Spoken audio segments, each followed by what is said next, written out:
cool. So, hi everybody. Sorry we didn't get live today. The world, his wife and their dog was using Facebook this evening and we really struggled to get logged in. So we decided to go ahead and have our chat, and we have a special guest this evening. So it's not just Emma and I from Knitting Across the Pennines. We've got April from Skeino.com. Can you say hello, April, and tell us a bit about yourself?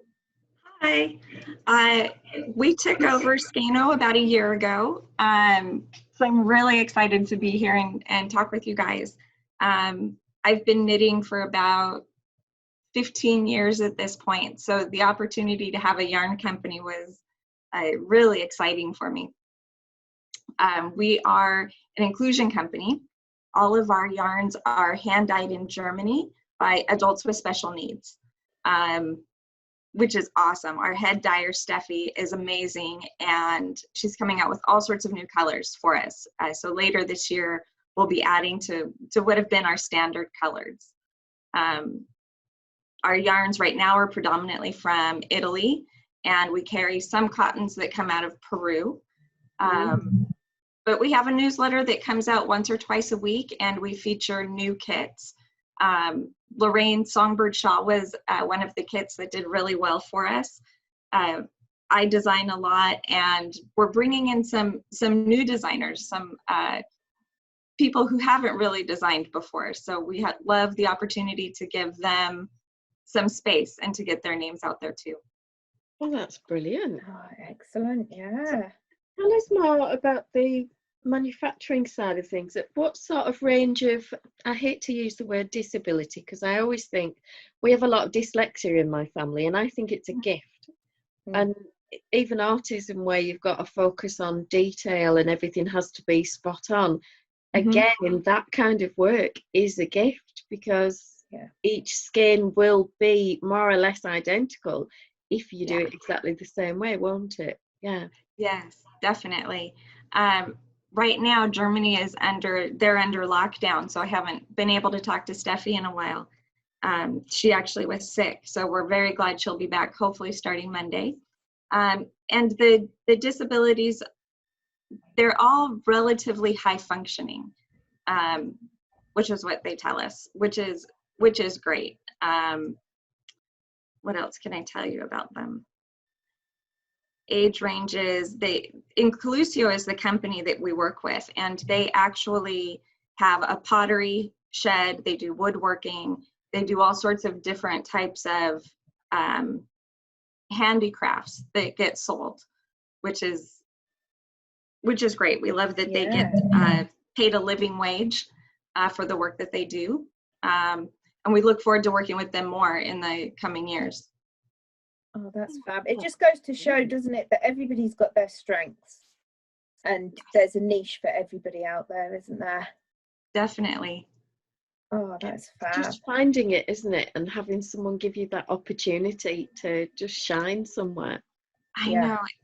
And we were trying to set up a program similar here in the States. So that's something we're working towards as well, so that we can help people on both sides of the pond. Yeah. The little pond. And excuse if there's some background noise. Coco is having a big dream, so there's occasional dog snores and going on. Oh, is she chasing a squirrel? It's an excited Labrador. All the feet are going in the bed. Oh, I love it. Where would we be without our four-legged friends, eh? Oh, no. We had a corgi years ago, April. We had him for 19 years. Oh, we have a Chihuahua right now who's 17 years. Oh, wow. She's blind and only has about 5 teeth. But oh. What's her name? Her name is Sugar. Sugar, love it. Oh, bless. We almost took on a cat when my husband started working at Sellafield many years ago at the nuclear plant. And he rang me at work one day and he said, they're advertising a cat and I think it'll fit right in with our family. And I said, well, okay, read the advert. And it was more or less snarling, spitting, scratchy, aggressive little bee. Obnoxious, hates people, can't stand kids, loathes other cats, don't let it near a dog. How soon can you come and collect it? And I said, well, Oh, I suppose we can give it a chance. It might fit in. A fairly eclectic bunch of cats in the house at the time. And he rang me back an hour later and he said, I can't believe it's gone. I said, what? Somebody's took it? And he said, he had 75 phone calls. maybe people thought that they were joking. I think they just liked the honesty of it. There was It's another true, at one least on it was there honest. for a litter of puppies, and it said, Mother such and such breed, Crufts best of breed winner, blah de blah, all this technical information about the type of the dog. Father, unknown little sod that can leap 6-foot fence. Oh, I love it. Oh, I such thought that was honesty. brilliant. It's genius. I So love I can it. see you working on something there. What's on your needles there? I was just going to ask the exact same question. We're super nice. So I'm working on a 3-skein Miss Grace. So Oh, wow. Miss Grace is our most popular kit, our most popular pattern, and it's a short row shawl, but it takes 4 skeins usually, and it's huge, which is good during winter, but I thought I would do something a little bit more wearable for spring and summer, so it'll be just slightly tinier. So can we have a close-up of that? What yarn is it you're using on that one, April? This is our single spun Paula yarn. Oh, You wow. can see all the little short rows make these waves that go through it. Yeah. That is stunning. What Thank weight you. of yarn is it? It's fingering weight. Fingering weight. We do, in the regular Miss Grace, we have it in DK fingering and worsted. But this one for now, it'll just be in the fingering weight. Paula is a single spun, 100% extra fine merino, and it's super wash, which It's is brilliant. awesome. Yeah. Yeah, it's just the Right best, in the isn't dryer for just a Yeah. minute. Absolutely love it. I absolutely love superwash. So what sort of range of colours have you got with that, April, is it? So this one right now is using 3 different colors. So those Oh, beautiful. But the beauty of this shawl is that you could pretty much take any mismatched colors and put them together and it comes out beautiful every time. I don't even know what number of Miss Grace this is that I've worked on. They come out different every single time you knit it, which makes it kind of fun. It's like a different project, even though you've done it before. and then you sit there and you're like, just one more row, just one more row, just one more row. Very much, yes. It's you would never think that those colors come out looking like this. It is stunning. It really is.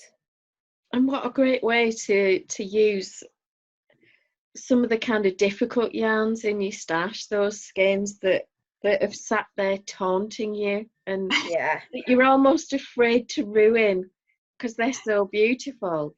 Mm-hmm. Yeah, this pattern lends itself really well to highly variegated yarns. We have one customer who did it actually out of a solid black, and then she used ombre rainbow color yarns in it, and it was just gorgeous. Yeah, that would be lovely. That does sound lovely. Oh, I would definitely just sit there and not want to do anything else if I had that on my needles. That is the kind of project that makes your house become a mess very quickly, because you can't be leaving the project to go and work on housework when you've got that on the needles. It's a great quarantine project. Since we're all stuck at home anyway. Absolutely, yeah. Oh, well, I'm loving being stuck at home. Who needs to go out?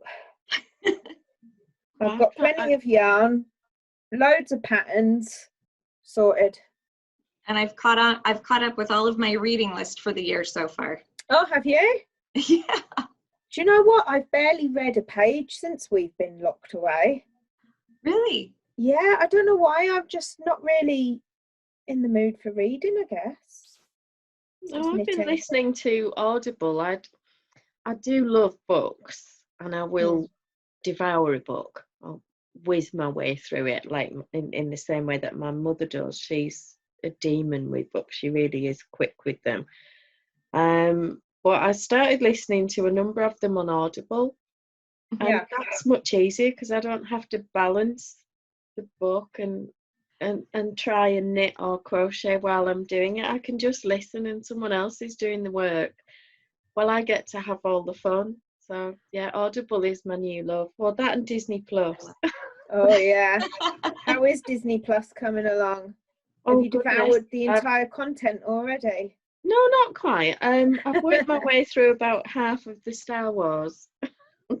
I watched the Solo movie today. And then this evening, I thought I'll line up something light and fun for later. So I'm going to watch the original Pete's Dragon. Oh, that is one of my favourite movies. I love Mickey Rooney and Red Buttons and Helen Reddy, and the acting is just fantastic. It's just lovely. It reminds me of being a child, and yeah. Oh, fab. And I sing all the songs, and Jim Dale's in it, which is extra bonus points because he's so funny. Oh yeah. Oh, superb. Yeah, I'll be wobbling along. So I haven't got anything planned for later.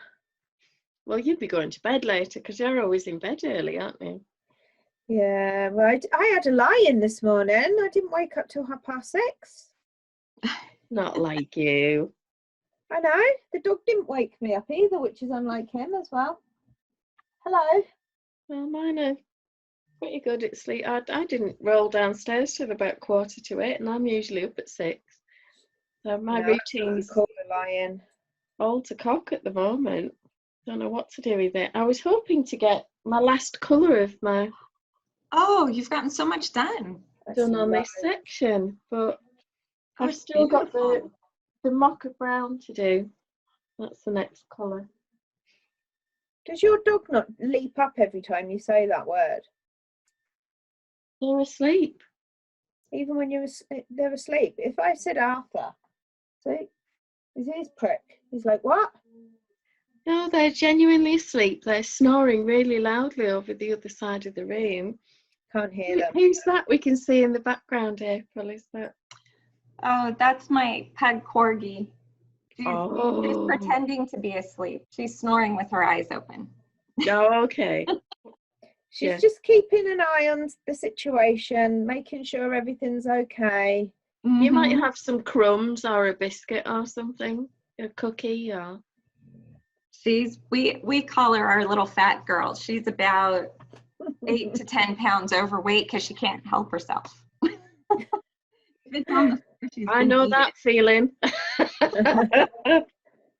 I call my dog Fat Boy. I was astounded that we had virtual slimming group this morning. Oh, how did that go? I sent my weight through, and she's insistent that I've lost 1.5 pounds. I've no idea how, because I must have eaten my weight in chocolate this week. You must be crocheting a lot. It burns calories. Is that what it is? An exercise? Probably the speed of the hook, yeah. And I've done quite a bit of knitting on Mary Chen, but not since yesterday. Fab. On my cardigan. So what's next for Skeno in terms of new yarns and things, April? What have you got coming up that we might want to look out for?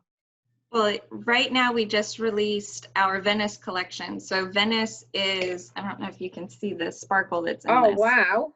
That is stunning. So this is an alpaca with a touch of wool in it, and then the glitter that goes through it. So we released our pattern collection book yesterday. So there's 18 different patterns that you can make with it.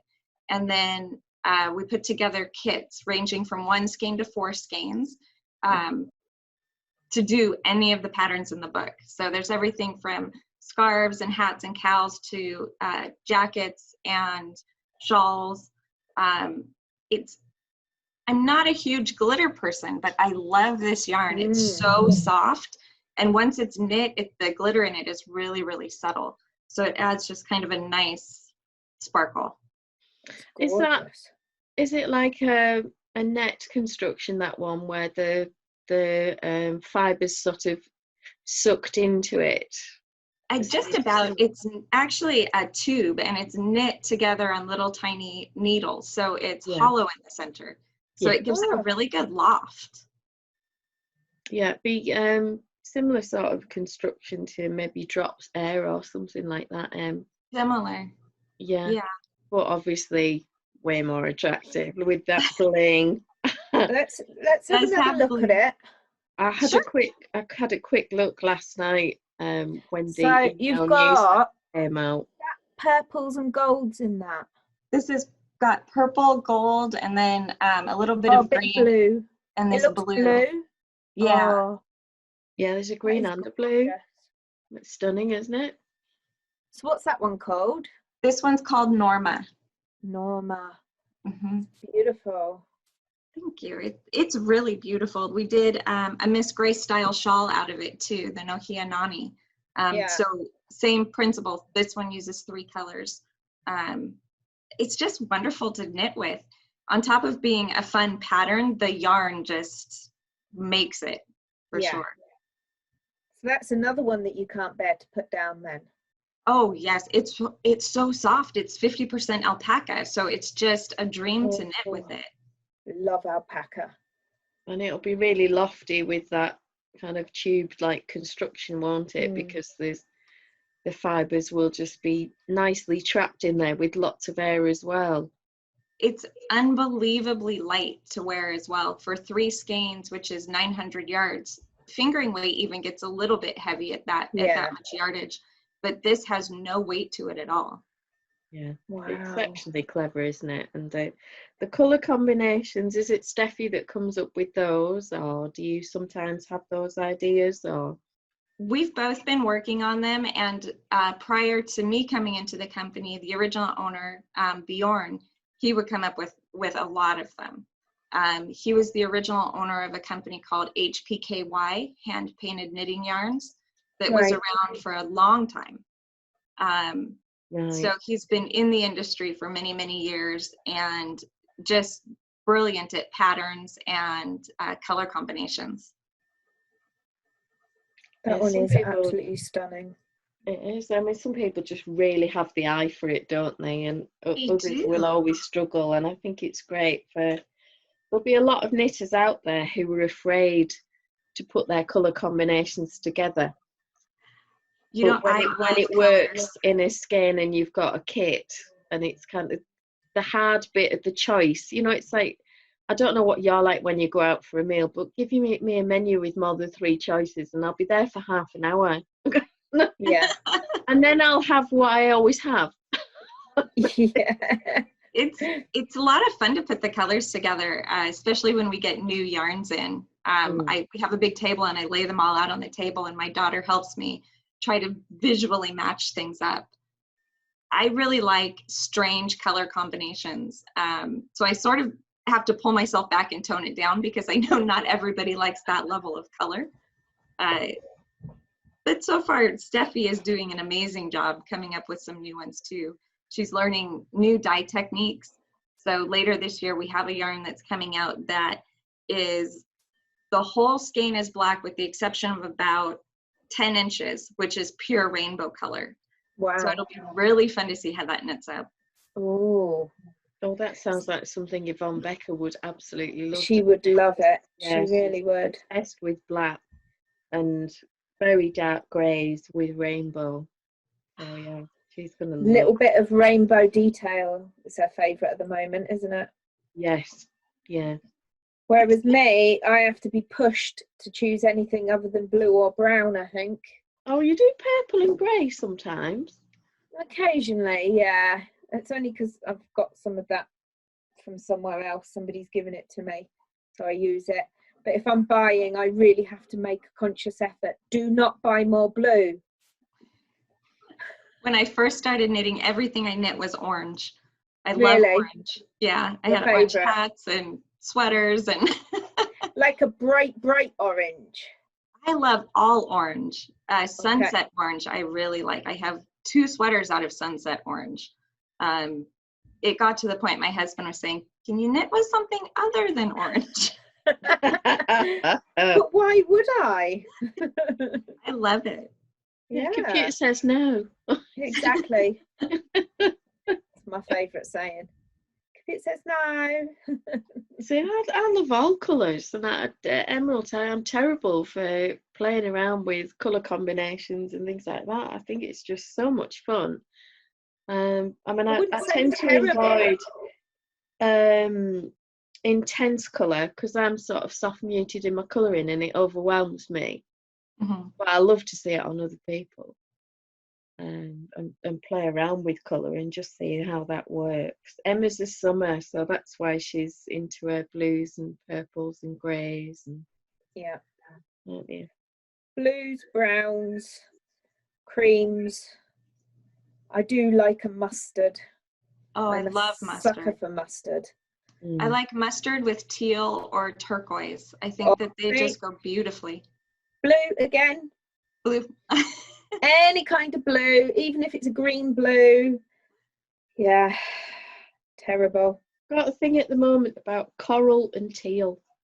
Oh, I love that. Yeah, Good I'm desperate to do some colour work with coral and teal. And then I keep picking up things like this where I'm going to be spending several weeks on a blanket.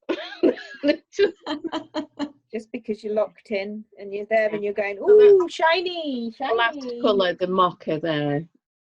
That's and then lovely. It'll go back to It's the beautiful. copper. Seamlessly edit. Right, we're back on. Oh, it's all fun and games. So where I were was we? waffling about colours, wasn't I? So. Oh, yeah. Yeah, because you'd got mocha just joined in. Yes, my last colour in the sequence, and then I've got to go back to copper, I think it's called, and then tomato and something else. People must get really bored in the naming departments of some of these where they've got massive colour ranges. It's hard to come up with color names. It is quite tough. It's like suddenly being expected to name 30 extra children. You want to choose the right one for the personality of the yarn and the depth of the colour and how beautiful it is and do it justice. And do you have a way of naming your yarns? Is there a particular method that you use, or? Well, the original colorways are all named after operas, which made it relatively simple. The new colorways, Steffi is naming them after sort of what the inspiration was for the colorway. So, right. which works out well. That's a little bit easier. Naming patterns for me actually is the harder thing to do, since I'm designing so much right now. You can't just call it triangle shawl or round cow. Yeah. I have 100 of them. I love naming patterns. I do all mine after songs. Oh, that's a brilliant idea. Yeah. Yeah, we have the new kit coming out on Monday. It's a chevron shawl, so it's knit from the bottom up and you add stitches to make it wider. But it's knit out of our colorway Lohengrin, which is a dark green with some browns and a cream in it. And as soon as I finished it, I told my husband we're calling it that 70s shawl, because it's so 70s. And a play on that 70s show. I like it. Yes. See, that's the sort of thing that sticks in people's minds. And sometimes they name themselves that way, and other times they sit on my desk and I stare at them for a week and give up. So yeah. Yeah, it is difficult. I mean, I have seen collections where was it Susan B. Anderson did one, and it was a particular type of shawl, and they were just called numbers 1 to 6. Well, she must have used all the brain power on the actual design and the colour combinations, and then just got to the point where I just don't care now. Just call it, give it a number. It'll be whatever. I love it. It's like the romance as well. Didn't we have a conversation recently on Ravelry where people are saying that they find it really difficult to come up with a new romance for each pattern? Yeah. And they want to just write, oh, well, I designed this because I just wanted to sell it. It's so hard to come up with that language. We put them in our newsletters, and I just sit here and do the same thing. Like, it's knit from the bottom up. It's enjoyable. Have at it. Like, my husband runs the company for us on the day-to-day, and you can't do that. Why can't I do that? I mean, the songbird shawl that you did the kits for, originally the prototype was called 3 times a lacy. Oh, cute. And I wanted to go with sort of Lionel Richie songs as the thing, and do a series of them. And the magazine editor who took it said, "Oh, that's a brilliant name, that's fantastic." And then when it came to publication, it was called something completely different. And I'm thinking, hang on a minute. The whole point was it had 3 distinct lace patterns. What are you doing?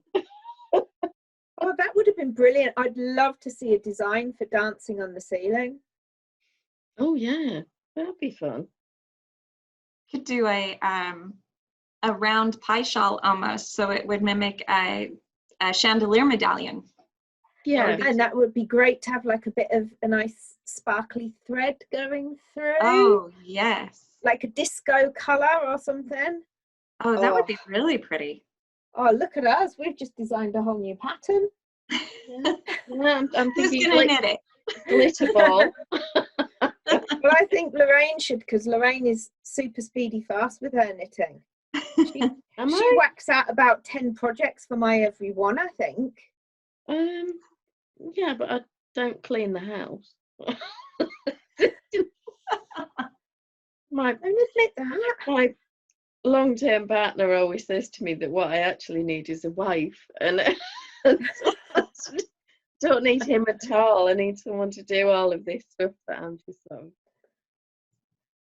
When you can write "lazy cow" on the TV, I'll dust it. That's fine. Well, there's no point doing it before then. You're just redistributing it. It's pointless. I do have to vacuum every day, though, because we always have enough fur to make a spare dog. Oh, I can't believe how much 2 little dogs shed. It's quite scary, isn't it? Oh, I love that mug. Oh, thank you. Cute, isn't What it? have you got in it? Coffee. Black, milk, sugar? Creamer. Marshmallow flavored creamer. Emma's just fallen in love. If only. I'm dairy Googling that later, aren't you? I have my mug. It's actually empty at the moment, but can you read that? A ball in the hand is worth 2 in the store. Cute. Yeah, but it's empty. I finished my tea. Are you resisting putting on your knits out t-shirt, which has got 2 balls of yarn strategically placed at this right there? Oh, cute. Yeah, and it says knits out. I love that t-shirt. That is a fun one. So do you buy the other products from Inclusio that they make, or is it just the yarns that you get from them at the moment, April? Right now it's just the yarns we're getting at the moment, but once they get back in and we get through summer here, we're probably going to talk to them about doing a couple other things. Yarn bowls being the biggest one. They're very popular here in the States, and I think a wood yarn bowl would do really well. Yes, yeah, very much so. I mean, they're just a they brilliant idea, aren't they? Oh, they are. Stop your ball from going on a nice little wander around your room of its own accord. Well, yeah, I've got it tucked under my armpit, sort of snug in the corner of the sofa. Love it. And periodically have to pull the yarn out because I'm leaning on it. But yeah, it would be much better in a bowl or something. I actually have one on the shelf and I never use it. I don't know why. Don't you? My problem is if the ball takes itself on a walk, it comes back looking like a dog. So. Oh yeah, that's mine. A lampshade on it. How funny is that? Your yarn. Yeah, my yarn bowl. Oh, look at that stock. This is a proper handmade yarn bowl. Sorry, that I spent a fortune on. I can't even get it up now. No, I'm not gonna. Well, I can break the the lampshade. No one cares about lampshades, do they? Can't get it off, but I do have a very nice yarn bowl. That's pretty. Oh, it's a pretty nice color. Ceramic blue. Blue. Blue. Just retained. I just thought I'd go for something different. Oh, that's good. Oh. Well, I'm afraid So I've got a big mug of builder tea. So, oh, you're all right then, aren't you? I need to go and get something. So I was just going to ask, April, if with you being in, is it California? You said you are. Yes. Yeah. And with the hopefully nice warm weather coming, do you still make your own hand knits for wearing in the summer, or do you just wear them in the colder weather? I usually just wear them in the colder weather. We live by the beach, so we get a lot of humidity here. Right. So trying to wear them outside, they go limp and you sort of just sweat through them. Right. But that sounds attractive. Yeah. We used to take cruises up to Alaska every year, and I love taking all my hand knits because I had a reason to wear them. Yeah. Show them off every week. Yeah. Sounds lovely. Yeah. I was lucky enough to go to Copenhagen for a few days, and I'd been working on the same Fair Isle sweater for about 4 years because I just couldn't get into a rhythm with it, and decided that I had to have it done before we left. So it took me, once I sat down and decided that, it only took me about 2 weeks. And I was really excited to wear it to Copenhagen. And a friend of mine, her husband made me antler buttons to go on it even, which was, it was so perfect. I had the most beautiful pictures in it. I was hoping there was a happy ending to that story. I had visions of you saying that you finally finished it and it didn't fit or something. It was a little small, but I steamed it and stretched it. Oh, that's all right. That's these things shrink. It's not a problem. They do. I think yarn gets smaller the longer it sits in my closet. But I did have the other problem though last year. I knit myself 2 or 3 jumpers last year. And by the time I finished, because I've been like losing weight, so I would measure myself, start knitting. By the time I finished it, it was too big for me. Oh no. 3 times that happened to me last year, which was a bit frustrating. You do seem to think that you're enormous though when you're not. I do have a bit of a body dysmorphia thing going on still, I think. Yeah. Yeah, I've got the opposite one in that I think I'm much smaller than I am, so I get stuck. You're stuck there with your jumper like that and you can't get out of it. Yeah. We wouldn't laugh. No, of course not. Not at all. Not at all. I think it's more just about being comfortable in your skin. Yeah. Yeah, for sure. Yeah, I'm kind of happy that I've got some curves and all the rest of it, and it's fine. I'm healthy. That's all that matters. Is it? And you can enjoy chocolate when you want it. That's the main thing. Yeah, I can have a little bit of most things. It's just moderation, isn't it? Although tonight's meal was pizza topped chicken. Oh, that sounds interesting. That's good. Yeah, it was a beaten to death chicken breast. You know, where you hammer it out and take your frustration out. Yeah, just yeah, I like chicken. Seasoning herbs, whatever spices I could get my hands on, some tomato puree, some sliced peppers, some chopped tomatoes from a tin with the liquid drained off. Right. And then grated cheese over the top, and then just slammed in the oven and left for about probably 30 minutes because I've got a gas oven, which is it's a bit tame. If I had an electric fan oven, it would be 20 minutes probably for that. But it was really nice with some vegetables and some couscous. So yeah. Sounds really good. Does, yeah.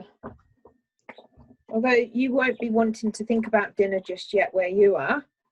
No, not early. Yet. Lunch maybe. What will you have for your lunch then? Probably leftovers from dinner last night. I did a garlic lemon chicken. So Ooh, Oh, that Yeah. sounds good. it does sound good. We had leftover chili. oh, nice. Although I'm I couldn't get always- any kidney beans, so we had to have broccoli in it instead. It's not quite the same with broccoli in. I No. don't like kidney beans, so for me that would be much nicer. Oh no, I must admit, I'm always a bit jealous when I get April's newsletter from Skane because there's always these beautiful photographs on the beach. And Oh, draped in a new sweater or a shawl or something. yeah.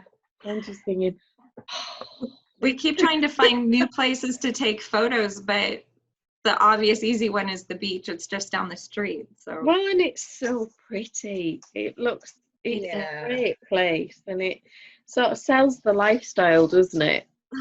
that's what my husband tells me. It's all about selling the lifestyle. Definitely. Yeah. Yeah. Oh, I wish I lived up the road from a nice beach. Well, I'm only probably about 10-15 minutes drive from the beach. But Yeah, we're not mine's allowed to 15 go. minutes. Well, no, it's all shut off at the moment, isn't it? Mine's about 15 minutes, but you have to walk past the old steel works, which is a bit of an eyesore, and then there's loads of wind turbines out to sea, so it's not that picturesque. It's not like California. Coco's just come to say hello. Well, I'm playing ball with my dog, so sorry. They're worse than children. They don't leave us alone, do they? Like having furry Wow. toddlers. So we've been joking about how we want a holiday on Mum Island. And on Mum Definitely. Island, you get a lie-in every day and breakfast in bed brought to you, and you get to drink your tea hot without interruptions. Yeah. And your evening meal comes with a bottle of Prosecco and no bedtime story. The bit that I would look forward to the most is being able to go to the toilet unaccompanied. But yeah, because even though my son's 19, I still get 2 Labradors who come in and go, Yeah. what's in there? What's that for? That's our pug likes to sit guard in front of the door, to make sure that no one's coming in. Oh, that's good. Well, apparently I read about it in the pack. They do actually guard each other when they're going to the toilet, because that's when you're at your most vulnerable, and so other people in the pack would take charge and look after you. So that's nice of him. He's just coming to make sure that I'm all right. Yeah. Oh, I think Mocha comes with me because she thinks I might be opening packets of chips and snacks and things like that. She upstairs. thinks that you're sneaking them in there, doesn't she? She's like, Honestly. Yeah. She could hear you Madness. open a sweetie wrapper 2 miles away and then guilt you for having had one and not shared it. And not sharing. Love it. share. Oh, We share too much with our dogs. don't we just? Hence why they've all got the nickname Fat in there somewhere. Hey, fat boy. Our pug loves potato chips and corn chips. She'll stand there and drool at you to give them to her. Oh, Because they're crunchy and it's that texture thing, isn't it? My husband likes the really spicy ones, and she'll chew with her mouth open and drool coming out all over the place. because it's too hot, but she won't give in. She won't admit it. Love it. Yeah, Jake's a little bit like that, my son. There are times where I put sort of 10 times the amount of chili onto his just to see if there's going to be a reaction, and then he'll pour peri marinade or sauce all over the top of it, and I just think, you're going to get up to your room and this is going to blow your head off. And then he'll come downstairs and go, that was a touch spicy. A touch. I It like melted it. the spoon I used to put it on the dish. But it was just a touch. It's fine. Oh, I love it. The So, way April, are you a one project person, or do you like to have lots on the go at the same time? I'm a one project person. I actually get through about a project a week right now. So if I have too many going, it causes me stress. Yeah, I'm exactly the same. Maximum 2 projects on the go at a time. Any more than 2, I can't cope. I probably shouldn't answer that question. No, don't answer that question. We know, well, I know the answer to that for you, Loraine. I am in awe. I might have 6 sweaters waiting for sleeves. I might. Oh. I'm very much a project knitter. I enjoy the process, but once I started, I want to get it done. Yeah. Oh, I'm like that. I can't be having lots of different projects on the go. It really does give me anxiety. I don't know. With something like this, I probably will be a kind of monogamous in that I'll swap between that and the cardigan that I've started. And I'll do a bit on those 2. And I've got a cowl to finish off for our cowlabunga that we're doing. Yay. Oh, One of Emma's designs, which it's under here. Is it hiding? It is. Not very far away, but I'll probably swap between those. Yeah. Oh, I love that. Back. I'll just show you that. Can you see the stick pattern? Yeah. Oh, that's beautiful. It's like a slip stitch. Yeah.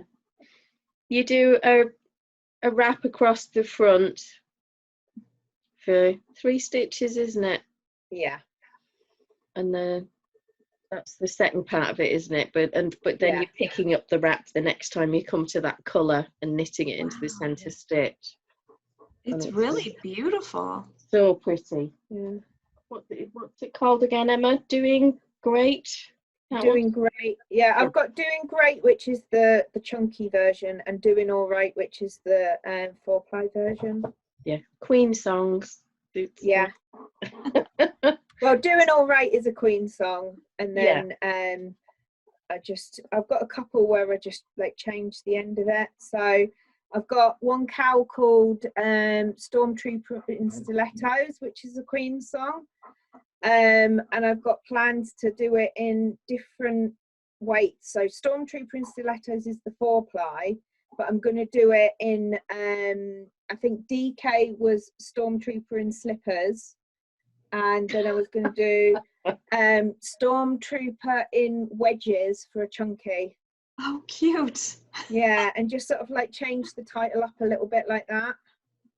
That's one of my favourite things to do with names of patterns. Is it going to be gum boots or something for the super bulky? I was actually thinking wellies, because I thought that would be quite funny. You just got to have like a vision of this stormtrooper wearing these different things on his feet. Like the wellies. Yeah, stormtrooper in wellies. I thought it'd be quite funny.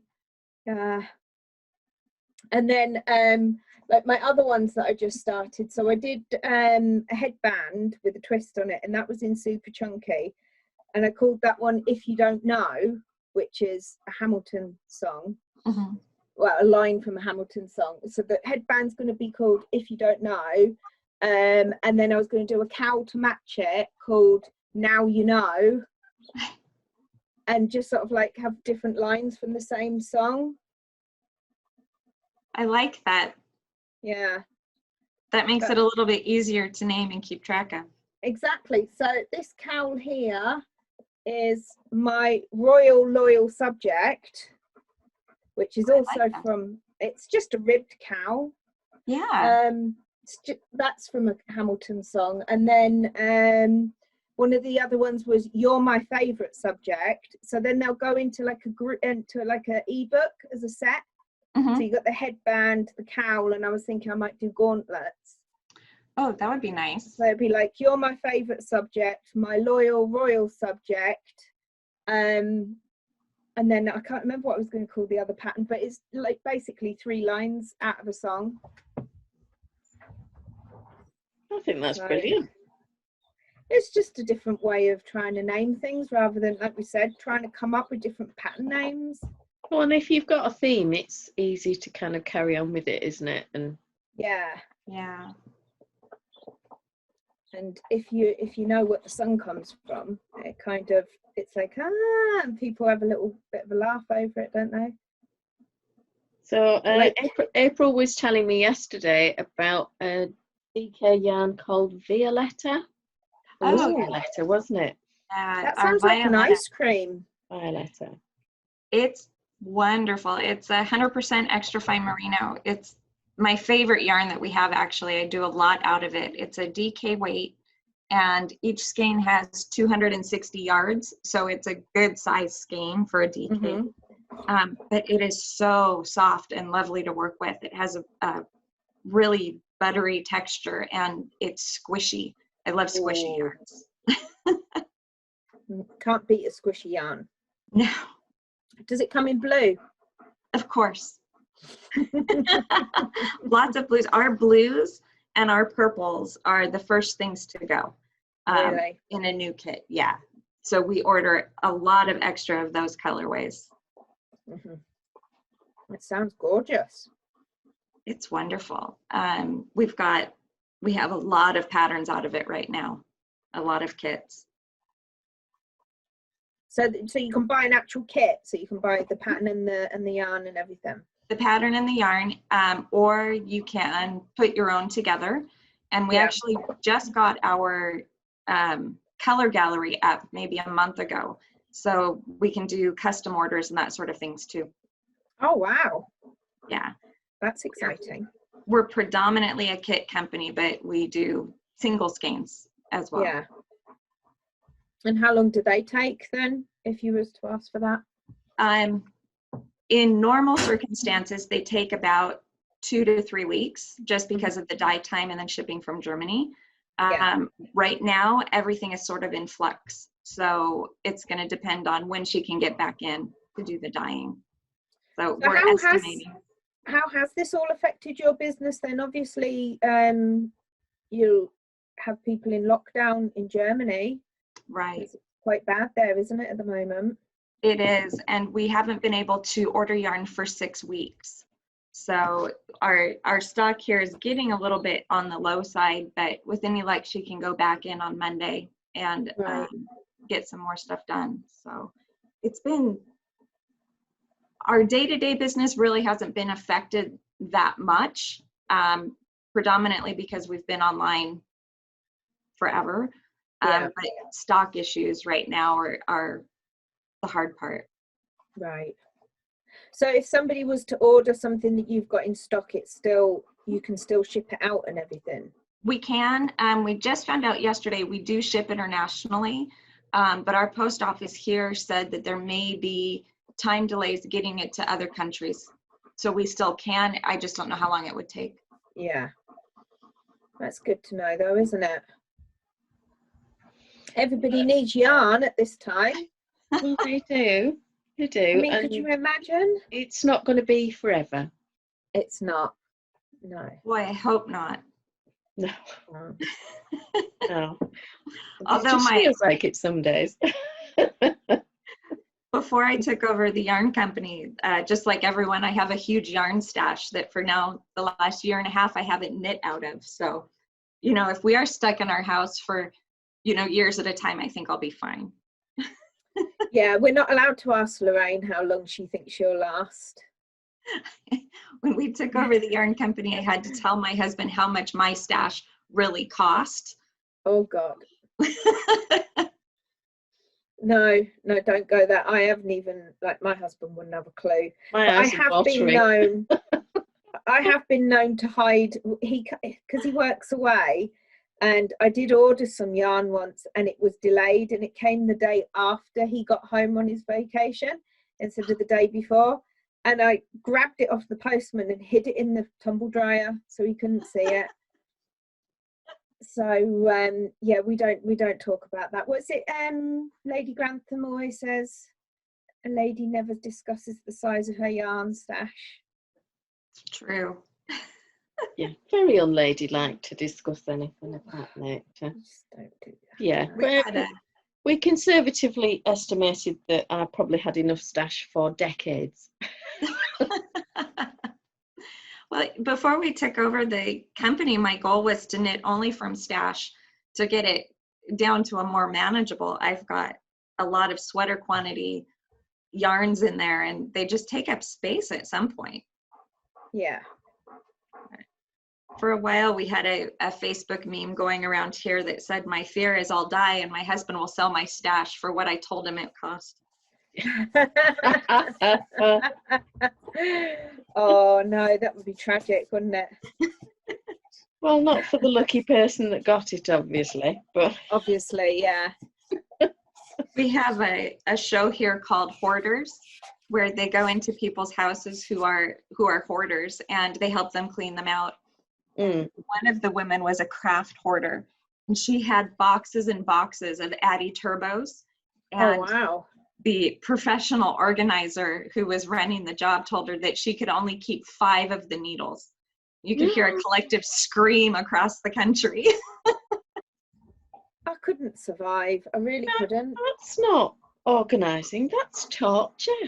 That is I torture. thought, I'd be saying what, 5 of each size. So I can have 5 4mm. I can have 5 4.5 mils. That would be okay. I think so. Yeah. The organizer didn't. Well, they obviously don't know. What about that one, storage hunters, where they go into the old storage things, they break in and then they bid on the contents without seeing it? Could you imagine if you put all your yarn and needles and stuff into one of those? I don't think nobody'd know what to bid on it, would they? Be awful, Nobody would know what it's worth. Yeah. Crazy. Well, here Also, we can.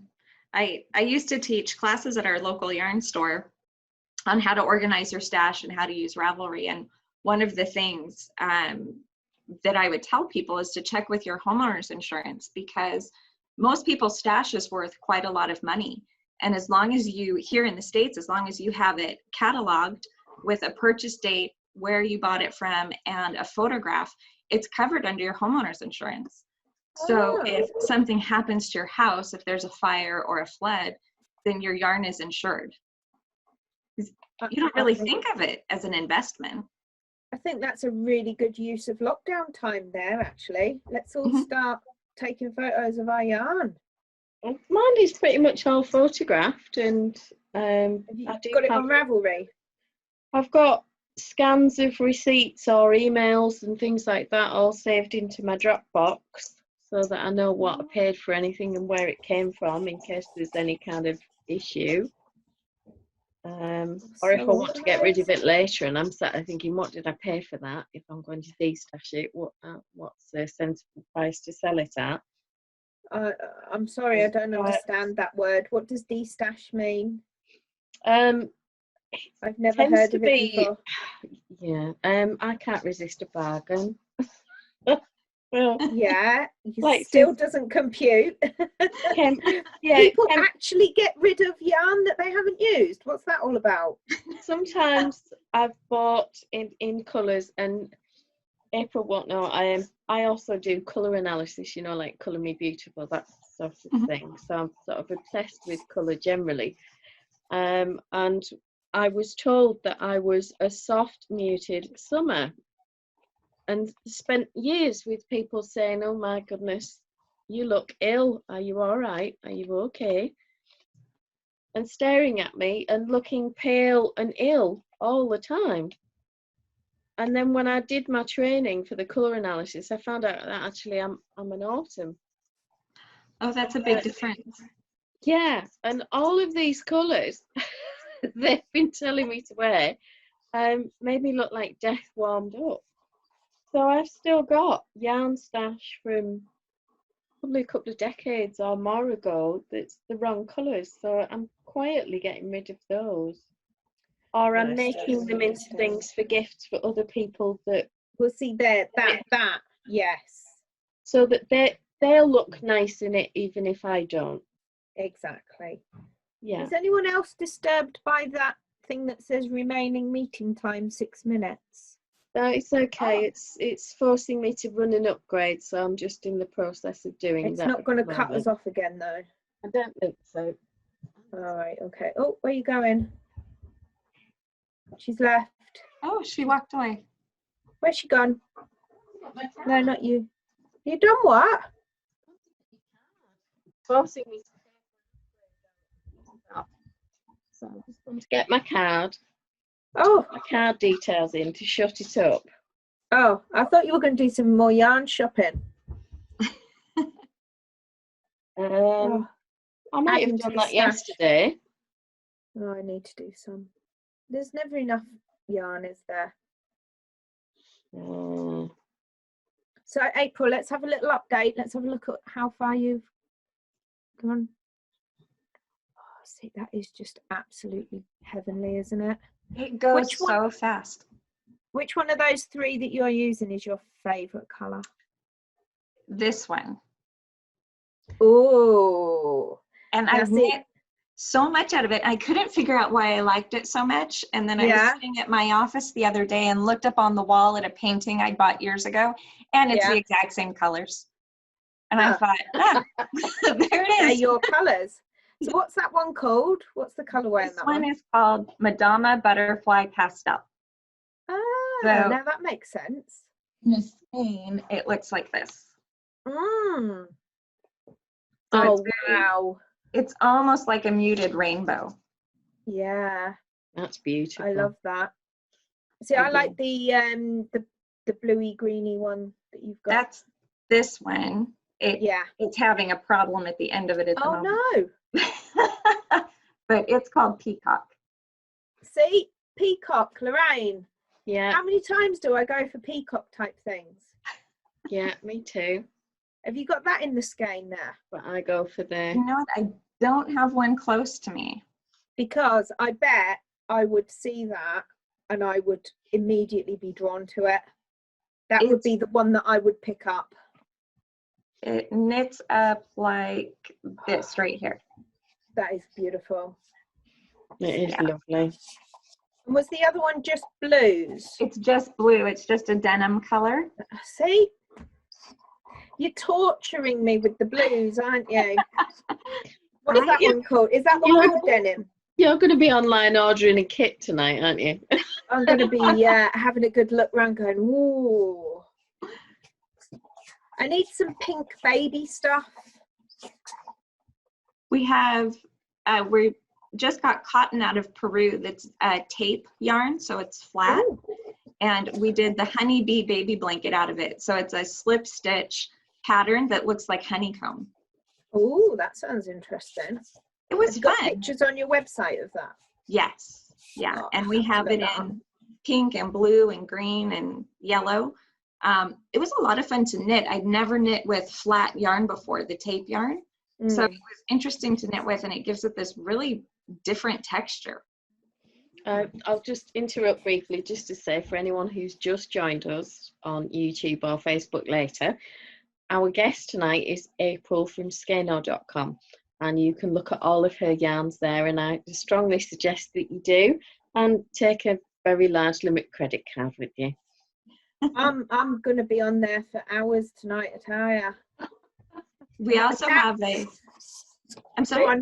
I was just going to say I didn't have any plans for tonight, but now I know what I'm going to be doing tonight. Oh, good. Yeah. We also have a huge pattern library on there. We have over 100 patterns that are free.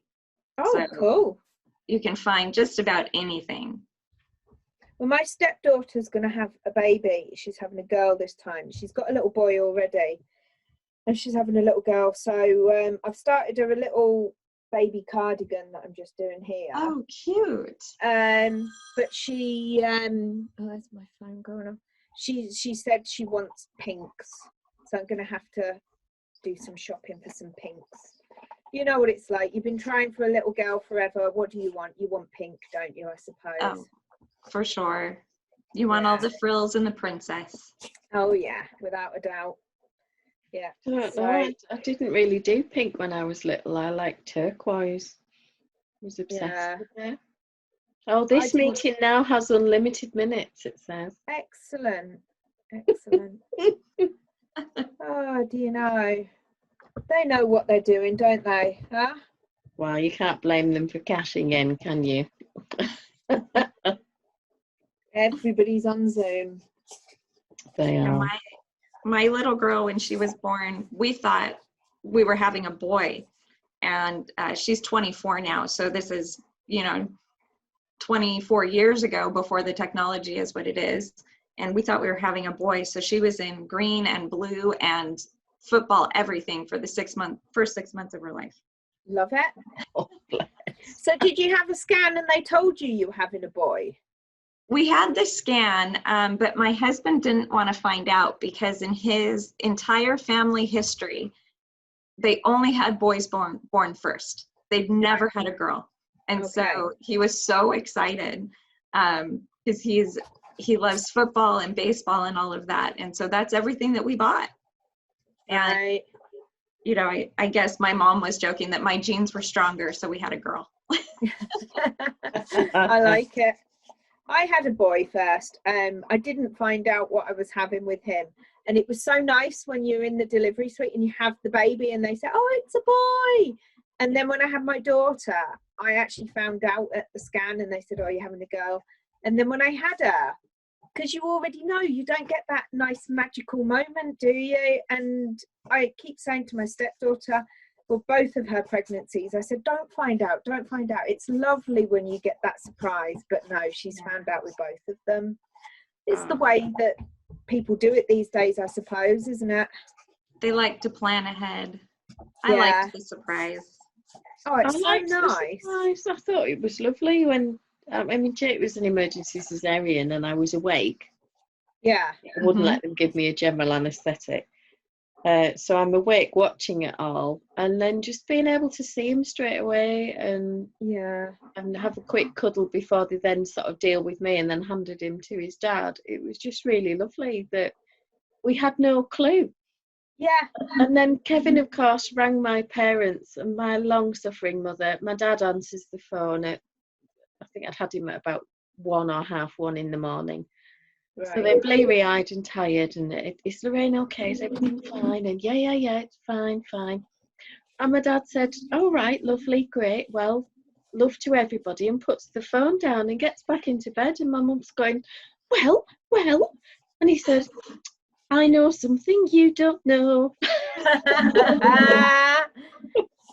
Teased her. At this point, she's ready to throttle him. And in the end, he said, oh, it's a little boy and everybody's fine. But I thought you were going to say that he said, oh, I forgot to ask what it was. Well, Mum instantly went, well, what weight was he and what time was he born? And was it natural birth or, and all of this? And Dad went, I don't know. It's a baby. Kevin never mentioned it. He just said, oh, it's a boy. Yeah. That's men for you. Men don't want to know any of that stuff, do they? They don't think to ask. No, they don't. They definitely don't. No, some friends of Jake's, my son and his girlfriend are 19 now, but some friends of theirs had their first baby when they were about 17. Mm-hmm. They're just incredibly young, but they're all credit to them. They've made a real go of it. They've got another little boy now, and they're lovely kids. They really are adorable. But when little Freddie was born, and Jake says, "Oh, they've got a baby brother for Archie." I said, yeah, what's he called? I never asked. Yeah. I'll go back and ask. And I said, and find out what weight he was. Why? And I said, because if he was 11 pounds or something stupid, we're going to need to get clothes or make something that's 6 months and upwards, because nothing smaller will fit. Well, aren't they all just the same size? I just looked at him and sort of over the top of my glasses, as you do, and just, they're all the same size. They're all the same.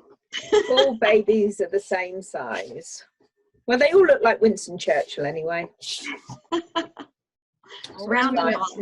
We went to see with because I get stuffed with buying the gifts. And then we went to see them. I got to hold the baby, but Big Brother Archie had suddenly taken a shine to me, and I got a great big smacking snotty kiss off him before I left, followed by a cold. Thank you. That was so nice. I miss those though, from when my daughter was little. it's fun now that she's an adult, but it's not the same as when they're little and they want cuddles. I know. It is lovely that somebody just wants to cling to you all day. It's really sweet to be needed, isn't it? It is. For a limited time. And then I don't mind her going away. Yeah. Yeah, that's a bit great. frustrating sometimes. Yeah. So do you do a range of baby patterns, April, as well, or have you stuck to blankets? For babies, we stuck to blankets so far. We're looking into doing different cotton yarns later this year that would make it easier to do baby clothes. Wool baby clothes here, especially in California and the South, don't do very well. Yeah. We just don't have a need for them, but the cotton would sell well. Yeah. More practical. Well, and it washes brilliantly, cotton, doesn't it? It wears like steel almost. Yeah, it's hard wearing, isn't it? Very practical for babies. So are you thinking more of a natural cotton or sort of a mercerized kind of sheen to it, or don't know yet? Don't really know yet, but I prefer natural cotton. The mercerized is so hard on your hands to knit with, at least it is for mine. Right. I prefer the natural. I think it's softer and easier to wear. See, I had no idea that cotton originally came in several actual colours. And you know, for years we only ever saw cotton underwear in white, didn't we, when we were little? It's unusual to have colours. Never occurred to me that actually this stuff had been bleached and it might have been green or purple or some other sort of pastel. Before. And it seems really bizarre that you would get a beautiful natural colour like that and someone would think, oh yeah, let's get rid of that. Yeah, that doesn't make any sense, does it? No, it doesn't. It's, you know, it's like Shetland wool and all the sheepy colours. They're fabulous. Yeah. Oh, they're beautiful. We have, we're coming out with another alpaca yarn this year too, that's all the natural colors. Which is, it's so nice. It'll be lovely for Fair Isle, won't it? Oh, it'll be beautiful. Oh, could you imagine making a nice cardigan out of that, like in the round and steeking it? I've got a bit of a steeking obsession going on. Oh, I did steeking for the first time a few years ago and I loved it. It was so much fun. It's addictive, isn't it? It's like exhilarating. The minute you take your scissors to it, it's that adrenaline rush of what am I doing? Oh, I'm going to kill my knitting. I've spent hours and it looks so beautiful and I'm going to ruin it. And then you do it and you're like, oh, that was so much fun. What can I knit and cut now? Oh, we've got Puppy on the move in the background there. She disappeared. Where's she gone? I don't know, just disappeared off to the side. Too exciting, that's what it is. Might be. We might be a bit noisy. Can you see him? I can see Arthur's big ears. It's because I'm not playing ball with him anymore. That's because you're mean. Yeah, mean mummy. It's my job. Yeah. Oh, again, look at that. Is that the beginning colour again? Yeah, the copper. Beautiful. It is beautiful. See, I can't knit things like that or crochet things like that because literally I can't put them down. I would just be sitting there at the exclusion of everything and anything until it was done. Yeah, I'm not seeing a problem with that. Not now you got Disney Plus. Well, yeah, got Disney Plus. I can pause it, carry the crochet through to the kitchen, make a brew. Yeah. Chicken ding in the microwave, you know. It's all good. Live on ramen noodles. Or is it ramen? I don't know. I don't know. We don't get them, do we? Do we get them? What are they? Occasionally you can get them. They're kind of like an instant noodle. You just pour boiling water. Is that like super noodles? Sort of. Thinner noodles. Right. And then you just put hot water on them and leave them for a few minutes, stir in whatever spices are with it, and then wander back a few minutes later and it Sounds a bit Well, like Jake it, would doesn't it? die if we didn't have those in the house. It would be a tragic occurrence if we had none of them. Caitlin lives on pasta and super noodles. When our daughter went to college, we bought her a cookbook that was 500 recipes to make with ramen noodles. Love it. They're super inexpensive here. A pack is about 25 cents. So it's, you know, the flavor packet and the ramen noodles. But the sodium in them is so high that they tell you don't use the seasoning packet a whole lot. Right. So you could still use the noodles and put your own spices with it, couldn't you? Yes. That would be a good idea. For 25 cents, that's a pretty good deal. It is, yeah. I mean, the super noodles we get at roughly 50 pence a packet. And I do buy quite a few of them for Caitlin because she'll have them for her dinner. But the other day, they didn't have any in the big supermarket. And I went to the Spa, which is like our little convenience store around the corner. And they were selling them for £1.8. And I was like, no, I'm not paying like an extra 60 pence just because everybody wants to eat unhealthy food. It's quite funny, actually, because I had a food delivery. And I got all my bananas and my apples and oranges and grapes and strawberries and all that came. Yet they had no baked beans, no noodles, no pasta. It's all the unhealthy food that they've run out of. So everybody's obviously hunkering down for a few months and thinking, well, while I'm stuck in here, I'm just going to eat all the rubbish. Yeah, they're doing similar things here. We're out of... we went to the store yesterday and they're still out of paper goods. So toilet paper, Kleenex, paper towels, all of that. And then canned soups, pasta, rice, sort of all that comfort food stuff. And there is not a bag of wheat flour to be found anywhere in our city. So if you can't get bread and you can't make your own bread either because there's no flour. Right. Nightmare. That's not great, is it? We've been very lucky. There's a local deli that's got a massive stock of Dove's Farm, which is more expensive. Oh, I love that stuff. Generally buy, but it's very good quality. And there's a little shop in town. I think it's one of my school friends' nephews that has it, because they've all got crazy curly red hair. All this particular family, and having seen him on Facebook, I'm thinking, yeah, you are definitely related to my friend Judith from school, because like he's in a pod, so it must be a nephew or something. But that's called Cut the Wrap. They are having to bag stuff for delivery at the moment for anybody that's shielding or cocooning, however you want to do it, or anyone that doesn't want to come into the store, and they're delivering out to the villages. But they seem to be the only people with large quantities of loose flour and any of your dried goods, your pasta and things like that. But it all seems to be fairly high-end stuff. But if you can't get anything else, then, you know, I like the Dove's about $2.50 for delivery to me and $3.50 to my parents. That's not so bad, is it? They do a good gluten-free flour. Yeah, I'm gluten-free, and we're having trouble finding any of that sort of stuff too, except for the $8 a loaf bread. Yeah. Which is, I love bread, but I don't love bread that much. £3.50 I have to pay for a loaf of gluten-free bread, because at the minute it's easy. You can get the gluten-free bread. It's expensive, but you can get it. Whereas I was going through, I'd get 2 bags of flour, the gluten-free flour, and I'd make my own. But you just can't get the flour now. We're in the same position here.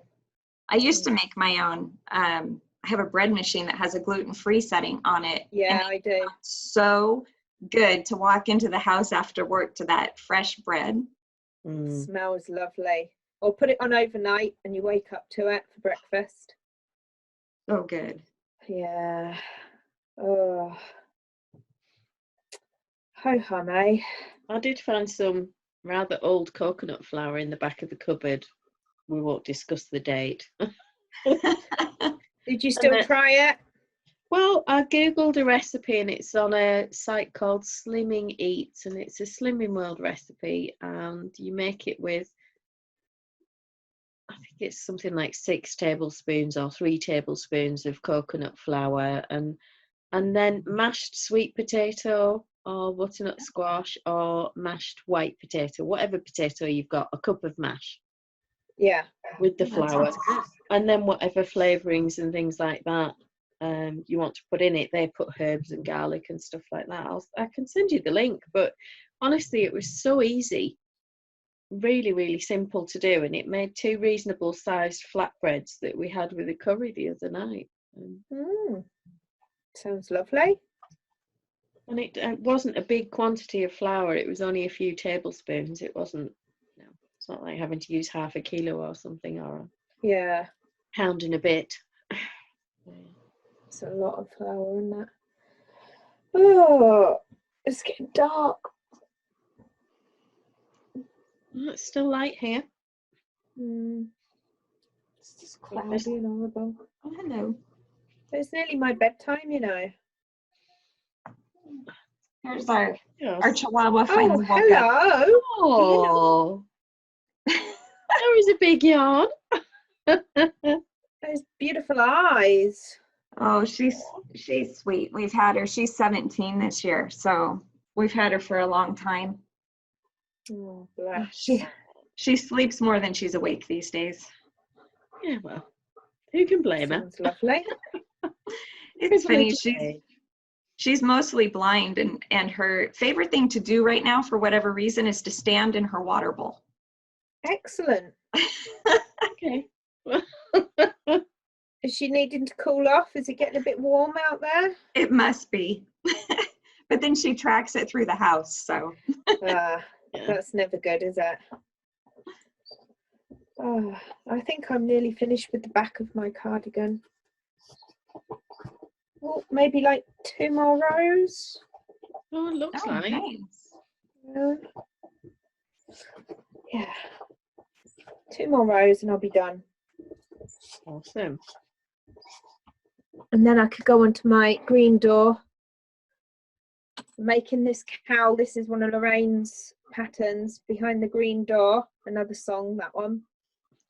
And it goes from light grey to dark grey to a lighter grey blue, and then I've just gone into a dark blue. Oh, that's beautiful. Isn't it gorgeous? Yes. It's lovely. Absolutely love that. So yeah, I'll get the back on this finished, and then it's going to be all complicated stuff, so we'll leave that. Yeah, sometimes you just need something where it's a couple of rows that you need to remember and no counting or anything else. Exactly. Oh, Yeah. so nice. Yeah.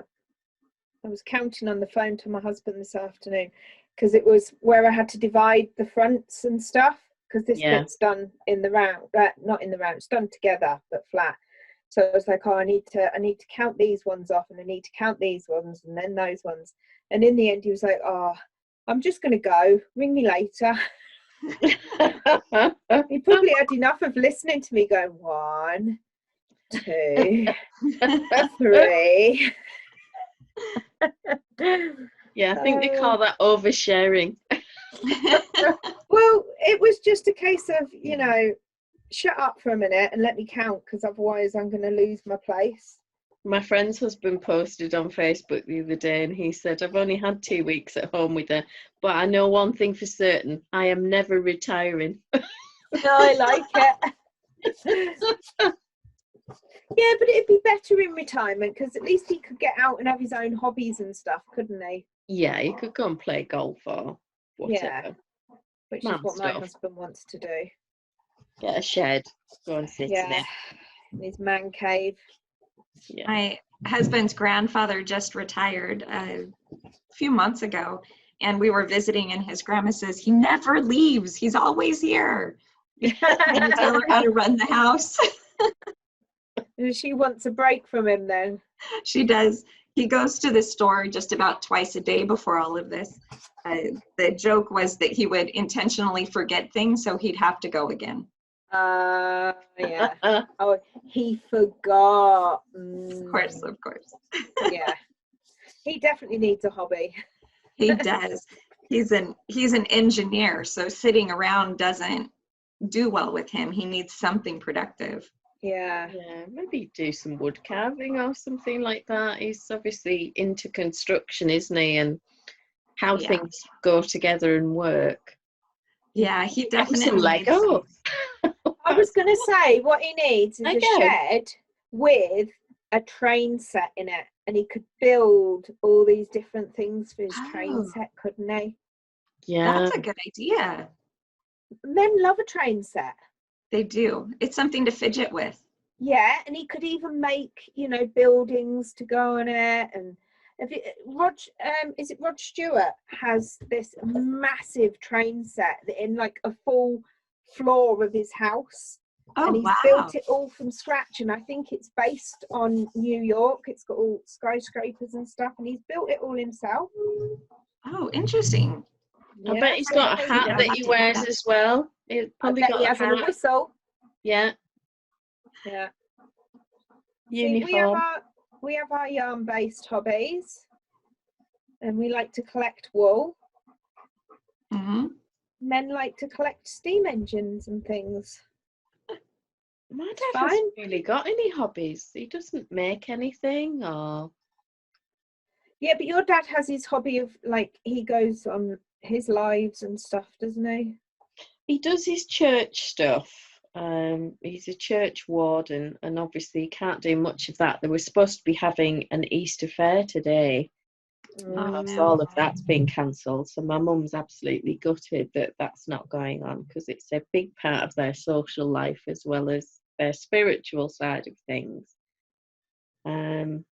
So I think they're missing that. But no, he's never been one to tinker at home and make stuff. But when he came out of the army, before he went into the police, he was in building. So I think building and construction, it's to come home and then, oh, I'll just build a shed is just a job to him. It's not a fun thing to do. It's a task. Yeah.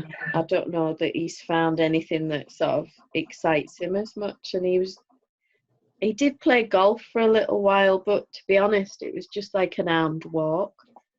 And he wandered around with these big sticks, looking like he was going to hit people with them and miss the ball most of the time. Sounds like fun. That sounds like my kind of game of golf. Oh, it's on it. Mum started, and she was terrible. She was always, is it the bunker they call it, where it's all filled with sand? Yeah. And all you would hear was my mother cursing in the there'd be a thwack. And then back in the bunker, chuntering away, and then another thwack, and then another thwack, and then in the end she'd say, just deduct me some points or whatever stupid system it is, and the ball would be flung over the top. You could see that this was not going to be my mum's idea of a game. No, definitely not. Oh, bless her. I know. She's like Billy Whiz, my mum. She runs and leaps around everywhere. She's just really high energy, and even though she's in her late 70s now, nothing will stop her. When my dad retired, my dad was a school teacher. He taught middle school here, grades 7th and 8th. And when he retired, he took up gardening. Right. So their whole backyard, it turned into this really beautiful garden spot. But now that that's all done, he sort of just bounces around the house all day. He's on Facebook more than I've known anybody to be on Facebook. Oh, bless. Got nothing to do. Oh, bless. He could do with another project, couldn't he? He just finished, or a month or so ago, finished a desk for my mom. She does silk ribbon embroidery. So it's this beautiful frame that holds her scrolls, but it'll flip over 180 degrees so that she can work on the back and then flip it over for the front. It was really brilliant. And I told him he should make them and put them online for sale. He's, no. One, that's enough. Sounds like a sensible man. Yeah, it wouldn't be enjoyable when you've got 100 to make, would it? Yeah. It loses its charm. Not quite the same thrill. Oh, So what's So your I'm most popular yarn, April? What's the biggest seller for you? The Miss Grace kits. So right now it's the Paula yarn, the single spun. Those, and we have a Tencel merino blend that's really nice. Oh, I love Tencel. I love the way that the colors hold in it and the feel of it, but it's really hard on your hands to work with because it has no stretch. So the addition of a little bit of merino in there really helps that a lot. right. It's much nicer to work with. That sounds good. am I right in thinking that Tencel is from wood pulp? It's a form of rayon. The one that we have is a form of rayon. What's rayon? You know what? I would have to look it up. Here, I can tell you.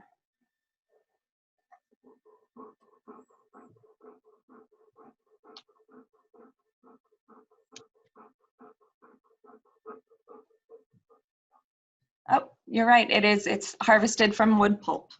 Oh, Yeah. I was sure it was some sort of natural fibre. Yeah. And it was something unusual because it doesn't seem to have a lot of give at all.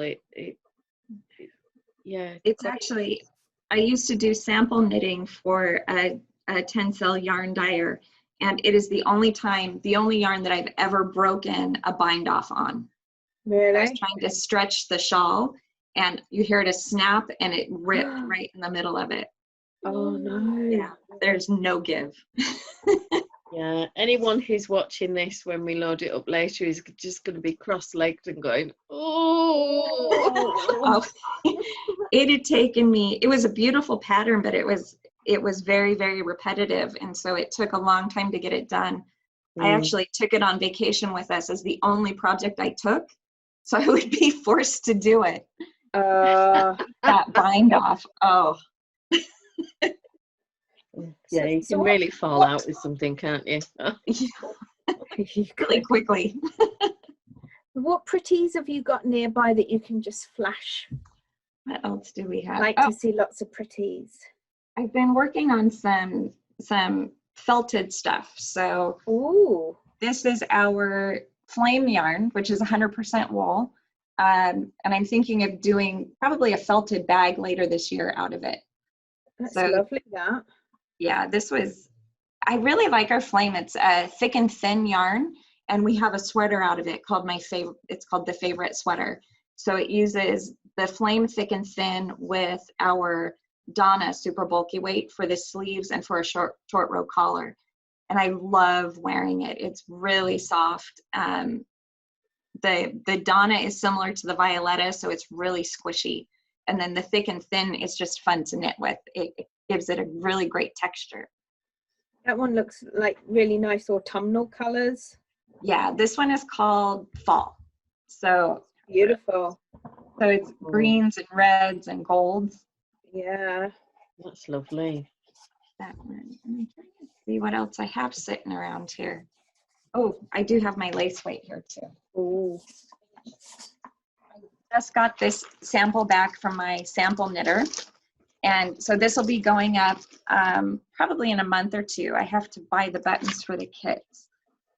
But this is, I don't know if you can see the beads in it. Oh, look at that. Oh, So this is lace weight and beads, around 1,200 beads for the lace weight.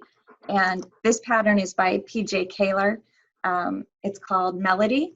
And it's just a beautiful rectangular wrap. we know Peggy Jean. Yes, she's amazing. I really love her patterns because they are so well written. And she's so creative, isn't she? She's really an out-of-the-box thinker in terms of construction and coming up with something you would never think of and just making it work. So she says she misses having coffee with you at knit day. Oh, I know. This lockdown is awful. We've been knitting together for years. And I love her daughter, Sam. I don't know if you've talked to Sam. Briefly on Ravelry, yeah. Did you? She's brilliant.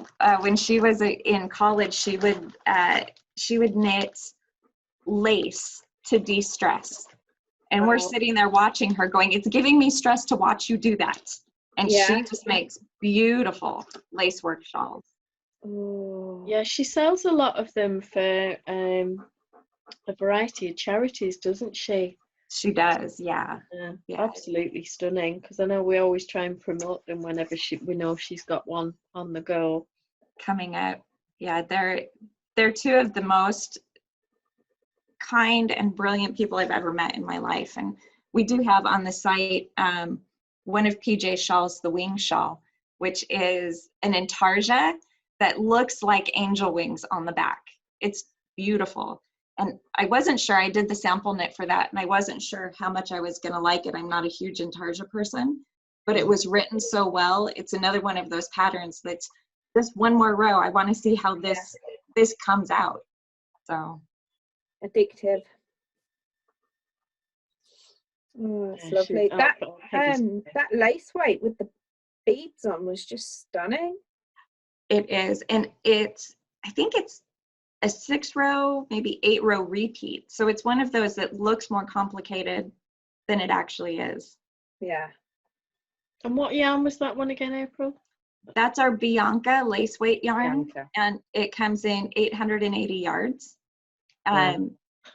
It's so nice. It's gorgeous. If you like lace weight, actually, let me see. I think I've got 2 more. It takes the color really, really well. So this color. Oh, look at that. The sapphire color, and then this purple, like eggplant color. Yeah, stop drooling, Emma. You'll get the yarn wet. It really likes the dye, so it comes out in these beautiful, bright, vibrant colors. That's fabulous. I felt like going, my precious. When we did, we have a yarn convention here, and it's called Stitches. And the first time we did it, we had a whole basket of that, and people would just walk by and squish it and squish it. Oh, it just draws you in, that color, doesn't it? Like, it does. It's beautiful. Beautiful. Yeah, I don't know how you manage when you get everything out onto the big table and look at it all. I'd want to climb on top of it and just purr loudly. I think I'll take a skein and I'll set it aside, and I'll tell my husband that I want to use this for something later. And he says, the first rule of drug dealing is don't use your own stash. Yeah. No, that makes sense. Yeah, I like it. It is a problem, isn't it? Before we took this over, I don't think I know that he had no interest in yarn or knitting whatsoever, and now he knows way more about it than he ever wanted to know. Yeah, I'm always surprised when I've got orders for woolly, and some of the stock's here, some of it's at Mike's. And sometimes he'll have to pack something up, and I'll tell him what it is, what the code is from the ball band, what dye lot I'm after, or for whatever it is I've got to send out, and he'll always come back going, oh yeah, that's the really smooshy one, isn't it? It's quite good stitch definition. And I'm thinking, I have taught you so well for someone who's never knit a stitch. And he can wax lyrical about the quality of the yarns. And we did Woolfest one year, probably about 2012 or something like that. And the women around him, when we're asking him technical questions, and he looked like a genius. And I just spent 2 days parroting all the information. Love it. And he had a list in his pocket, and they'd say, oh, what pattern do you recommend for this? And he'd be, oh, back in a second. And they'd be bunging off into the corner and looking at his list. It's a little crib sheet. Coming back and going, this, and this would be really good for that yarn. Love it. That is brilliant. Right, I'm done. Oh, good. Yay. Nice. I need to get on with some sleeves next. That would be the point at which I would put it away for a year or two. It's going to get put away at least for tonight, that's for sure. It's not getting done tonight. Yeah, sleeves are definitely my nemesis. I don't like sleeve working gate. sleeves in the round, and Emma doesn't like working anything flat. If I can knit it in the round, I will. I'm the same way. I don't like to seam. So if I can adapt a pattern to be seamless, I'm much better for it. I think probably because I'm more a garment knitter than an accessory knitter. I like the stability and structure that seams bring to a garment, and sweaters in particular. I mean, I do knit a lot of top-down seamless sweaters, but they do tend to spiral and worm their way around your body. But with a seamed sweater, they don't really move once they're on. That's true. I hadn't thought of that.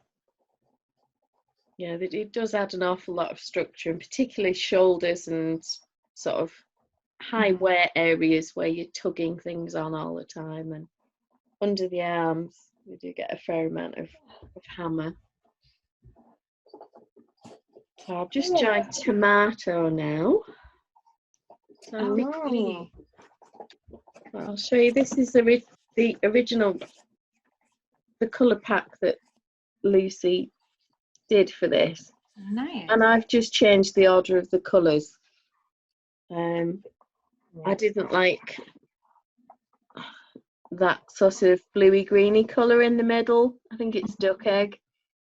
Yeah, it's definitely in the wrong place. Yeah, it just, the colour order offended me, so I spent half an hour playing around with them laid out on the sofa and going, right, that's better. I see the brown colour somewhere in the middle. I'm thinking, no, it needs to be between the grey and the start of the warmer colours again. It needs to flow. It just shows how different we all are with these things, doesn't it? Well, it wouldn't be for us to all be the same, would it? That would make life boring. And then I'd never get any of my blue wool because everybody would want it. That's true. That's true. And you know, we all know it's all mine.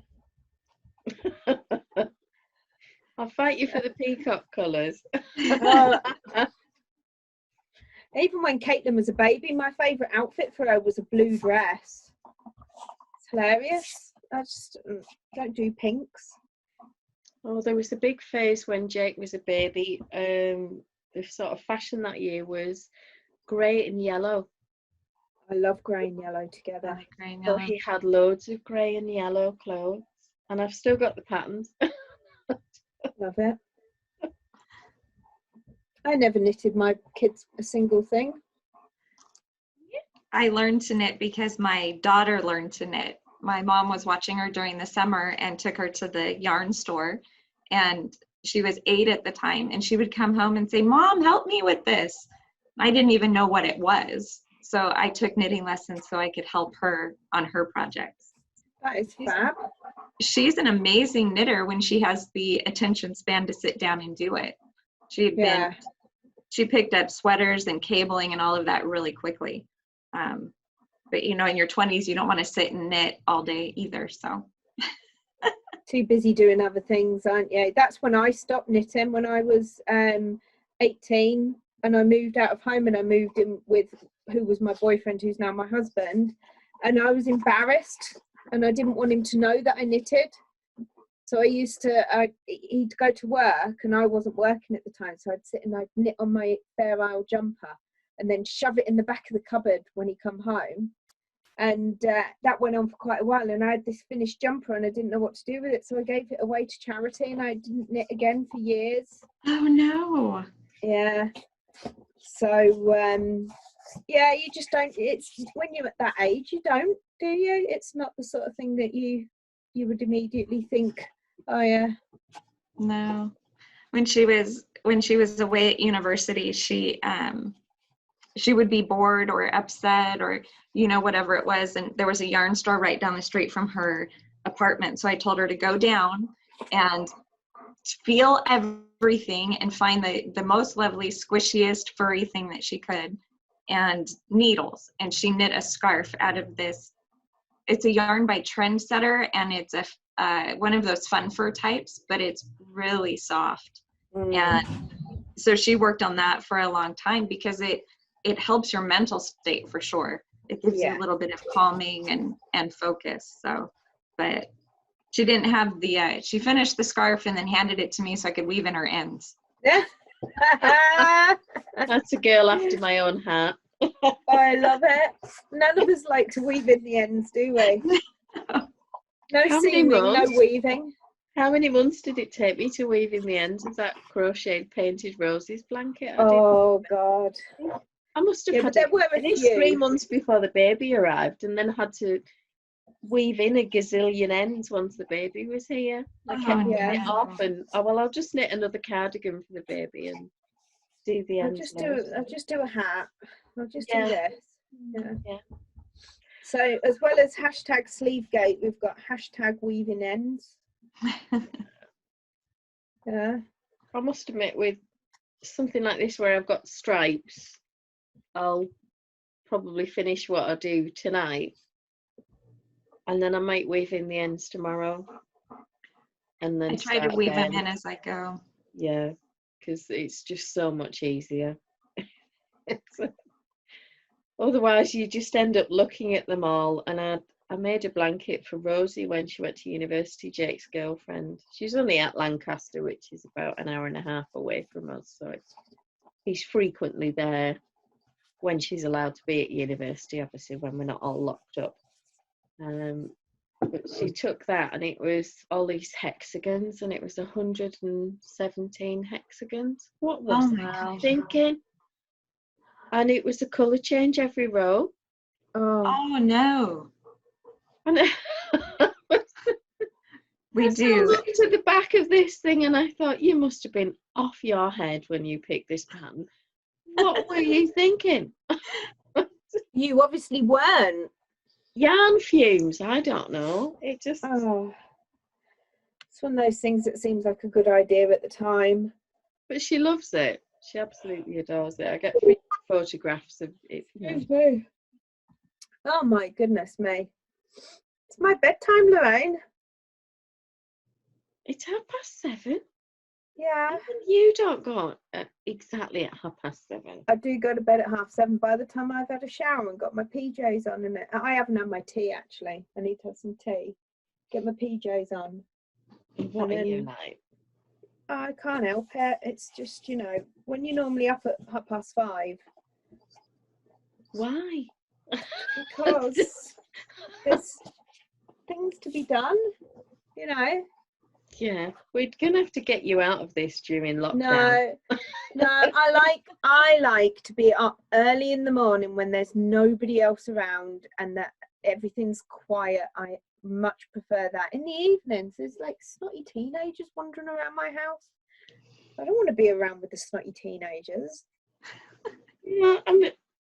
Yeah, but they are teenagers, so they don't even surface till midday. Exactly. So you could get up a couple of hours later and still have coffee in silence. Nah. It's totally doable, I can tell you. I'd have my coffee in silence. Even the dogs know not to come near me until I've had the coffee. The coffee. I like it. Well, it's the only one I have in the day, because otherwise I'd be bouncing off the ceiling. I had one about 4 o'clock. Oh, bless. With this.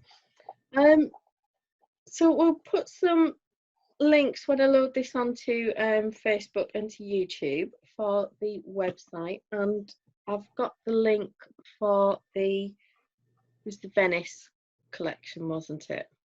Yeah, the Venice email newsletter, and that one was talking about the new yarn as well, wasn't it? Because I'd gone to bed, and then you do that thing. I'll just check my email before I turn the light out, and then that turned into half an hour of browsing online, going, oh, look at that. So I'll definitely make sure we share those links for everybody. That's what I've got to do before I go to bed as well. I need to go on the website and have a good mosey around. Got Labradors now in stilettos. Not stormtroopers in stilettos. That could be another pattern. Labrador in stilettos. Now I'm thinking. It's lovely that you want to come over. Thank you very much. Yeah, they've just had a bad dream. I think somebody stole all the dog food in the world. Or Oh no. oh no, Excellent. no one will manufacture sausages and biscuits anymore. They've got a very No, wide because food vocabulary. it's fine because, you know, when we're having this pandemic, we can't be producing dog food. We need to produce human food, even though dogs are people too. My little fat dog would be very upset if she didn't have her bones every day. She's asleep under my desk. Oh, She like a bone. that's kind of a security thing as well, though, isn't it? Because she'll know instantly if you move. Exactly. And she Yeah. thinks we're going to go on a WALK. Yeah, And are you? Yeah. A WALK. We can't say the word, or, you know. Yeah, No, but no, no, are you no. going to go on one? Oh, yes. We try to do 2 to 3 miles a day Oh, lovely. just to get out. Yeah. You need the fresh air, don't you? And the On vitamin your half C. an hour of government approved daily exercise. Yes. We're not quite at timed lockdowns yet, but we fear that it's coming. So. I don't know how anyone would enforce it here, because we've got, well, it's not a large county by probably American standards, but in terms of the square meterage or mileage of the area that I live in versus the population, we've got more sheep than people. Oh. You've got a couple of pockets of densely populated areas, haven't you? But the rest of it, it's just spread right out. Yeah. So, I think we're quite the same here in Yorkshire as well, to be honest. Yeah, we've definitely got more sheep than people. But I don't know how they would actually wander around and say, oh, you're doing more than half an hour. I do know people that are going out and walking 8 and 10 miles a day. And they'll be super fit, so they'll be in a great position to fight off the virus should they catch it. Well, I was thinking that this morning, actually, when I was on my run, I see more people around. I mean, I've never seen so many dog walkers in all my life. And I'm thinking, this is good. You know, hopefully these are all people who would normally get in their car, drive to work, drive to the supermarket, or drive to a restaurant, or drive to shops or whatever, and they're getting their outside time in different ways. And maybe, just maybe, we're going to come out of this with a nation of people who are fitter than when we went in. Well, I'm going to put my tinfoil hat on for a moment and be a conspiracy theorist. Go on. Did the dogs start this? I think the dogs did. It was either the dogs or it was machines. I think it was my fault, because I said to you a few months ago, I'm just so sick of, because I work at home and I like working at home, and I like the fact that I can put my knitting and crochet, I can swap from my web development stuff in a heartbeat and just go and do a load of knitting and then come back and do some more web stuff, and I can be really flexible with my day. And the one thing that gets in the way of it is not the dogs or any of that stuff, it's having to go elsewhere for work meetings. And I muttered to Emma about, oh, you know, I really wish I didn't have to go to these meetings. Wouldn't it be great if I could just be at home and Zoom everybody and not have to go anywhere? So it's probably my fault. I think I'm manifesting. Somebody was listening to you out there. Do you know, it's like David Bowie in Labyrinth, and she's like, oh, I wish somebody would take this baby away. And he's like, oh, all right, then I'll take the baby away. And then she's like, why have you taken the baby away? This is what it is, Loraine. Somebody was listening, and they're like, oh, she wants to stay at home. I'll help her stay at home. And now you're like, oh, we're all staying at home. And then they'll come along and go, I'm loving it. You know, you and me, we're happy as Larry, aren't we? Yeah. I don't want to go anywhere. And the I'm dogs quite think happy. it's great because, you know, there's treats on tap. It's because we've got dogs, not cats. We go out, yeah. It's true. There's a comedian here called Jack D.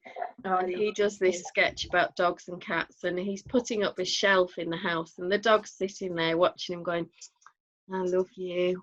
That looks really clever. I don't know what you're doing, but I love you. I just wanted to tell you, I love you because you're lovely. I love you. And the cat wanders in and he goes, Yeah, that's the wrong drill bit for that brick. And you're going to need a roll plug. Just walks past. And that's cats, because they're so superior and high and mighty about everything. But dogs just think you're lovely. I love my dogs. We had cats for a long time, but it's true, they're so fickle. Yeah. They only want to be petted when they want to be petted. Yeah. Whereas my dogs want cuddles all the time. So playing with balls all the time. Yes, that too. I think it's kind of sweet that they just want to be with us. But yeah, I do wonder if they started all of this. It wouldn't surprise me at all. They're like, yay, humans are home. Sorry, Jake's just come downstairs and Coco absolutely bricked herself when she heard the door. Oh, my stealthy protectors didn't hear someone walk downstairs. Well, he's no threat, so it's fine. What dog are you? I'm gonna spend the rest of my evening on the website having a look at some of this lovely yummy yarn. Yeah, skeino.com. SKEINO.com. Yeah. So thank you guys. This was a lot of fun. Yeah, we'll have to do it again sometime when you've got a new collection or something coming out, or any. We'd love to see any new yarns or anything like that. So please, especially blue ones. Oh yeah, anything blue. Anything blue. Okay. Peacock colours, yeah. Iridescent, it's fine. Every time you've got a new blue, definitely come on and show me. Yeah, I can do that. fantastic. I like pretties. Well, thank you ever so much, April. That's been brilliant, and it's been a lot of fun knitting and chatting with you. I can't wait to do it again sometime.